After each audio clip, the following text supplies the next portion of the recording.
Okay, so my speech was on why kids should not be online too soon.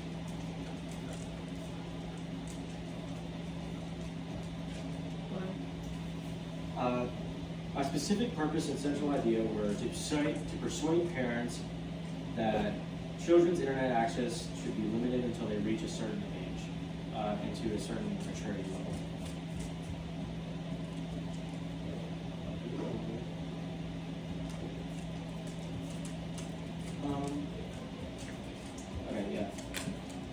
This day and age, you can't go anywhere on the internet without stumbling onto something you probably did not want to see. Now imagine being a curious 5-year-old.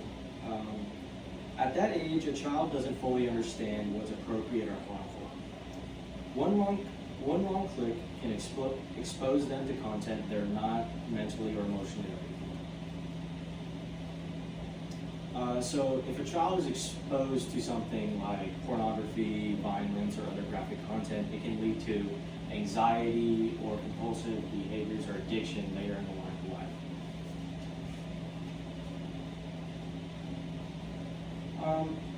Most of you and most of us have a young child or teenager in our lives that we care about and love and want to protect.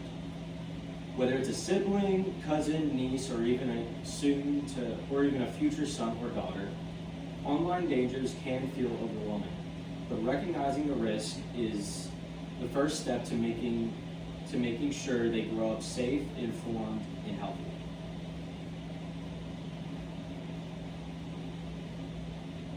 That's why I want to talk about the importance of educating children on internet safety and carefully monitoring the amount of time they spend on the internet in the early years of their life.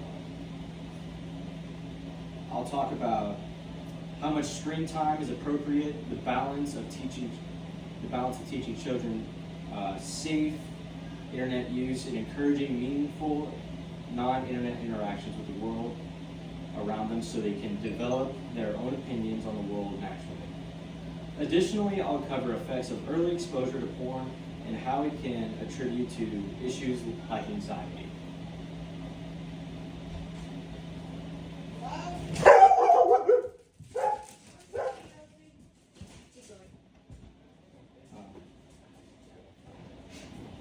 The effects on early exposure.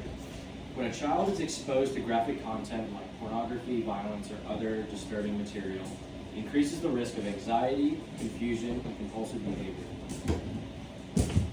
Early exposure can also lead to addiction problems, most commonly being a porn addiction, often because children are not developed enough to have strong self-control. As the Institute for Family Studies explains, the younger a person is when first exposed, the higher their risk for developing a serious addiction that can dominate minds and bodies, numbing them to the environment around them.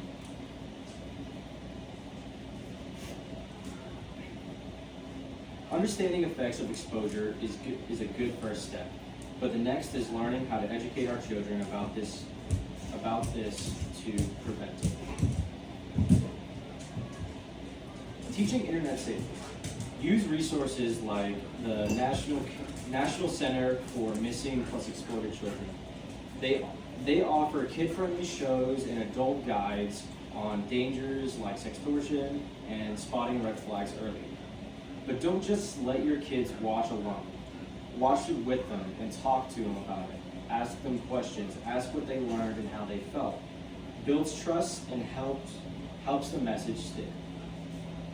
Now that we've talked about the effects of early exposure and how to stay safe online, let's focus on when, where, and how much access the internet, how much access to the internet children should have. Healthy boundaries. Kids learn most by watching. If you put your phone down at dinner or talk instead of scrolling, you teach healthy habits. These small actions teach balance, presence, and self-control better than just telling them.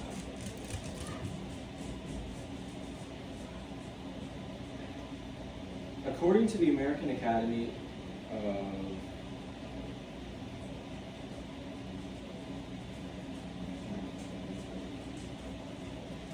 According to the American Academy of Pediatrics, avoid media for kids under 18 months except if it's a video call with a family member or a grandparent. If you do show them content, make it educational and watch with them. Your presence helps them understand what they're seeing. Even as the kids grow, don't stop co-viewing. Watch shows together.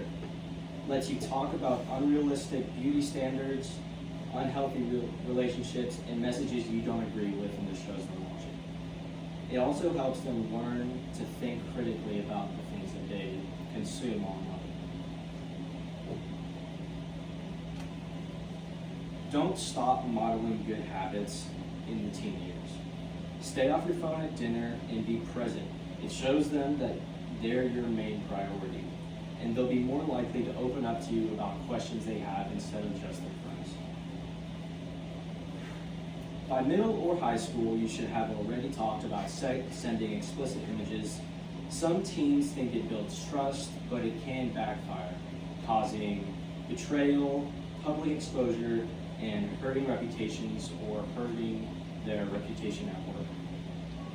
Remind them, once something is online, you can't take it back. The best way to stay safe is to not send at all.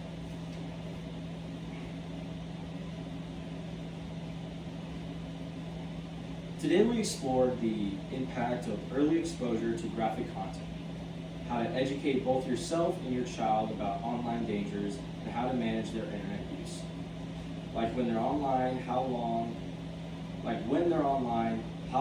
and what they have access to.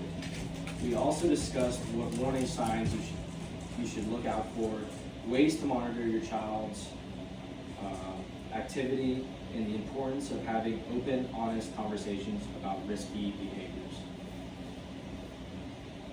In a world where the internet is more accessible than ever, and harmful content can be just one click away, it's our responsibility to educate ourselves and our children on how to use the internet safely.